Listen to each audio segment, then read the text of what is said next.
ప్రభువా ఎలా ప్రభువా, వ్యభిచారం చేసే ఒక అమ్మాయి ఉన్నప్పుడు ఆమెతో ఎలా మాట్లాడాలి ప్రభువా, మోహపు చూపు రాకుండా ఎలా ఉండగలం ప్రభువా, నేను చూపిస్తా.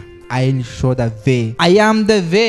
సమరయ స్త్రీ ఉంటే, బావి దగ్గర ఒంటరిగా ఉంటే, ఆయన బావి దగ్గర ఒంటరిగా ఉన్నప్పుడు చెప్తున్నటువంటి మాట, అమ్మా ఒక కాలము వచ్చుచున్నది. వాక్యం చెప్తున్నారండి, హృదయాన్ని కదిలిస్తున్నారండి.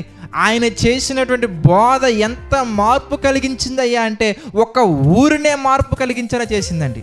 దేవుడు నన్ను చూస్తున్నారనే విషయాన్ని దృష్టిలో పెట్టుకొని మనం కనుక నిలబడగలిగితే, మారు మనసు పొందిన నువ్వు పడిపోవటం కాదు బ్రదర్, మారు మనసు పొందిన నువ్వు పడిపోవటం కాదు సిస్టర్, నీలో ఉన్నటువంటి ఆ శక్తి కలిగినటువంటి ఆత్మ వలన ఒక ఊరినే మార్చగలిగే విధంగా వ్యభిచారం చేసే వాళ్ళలో మార్పు తీసుకురావచ్చని మనకి మాదిరి ఉంచిపోయారండి యేసు ప్రభువు వారు.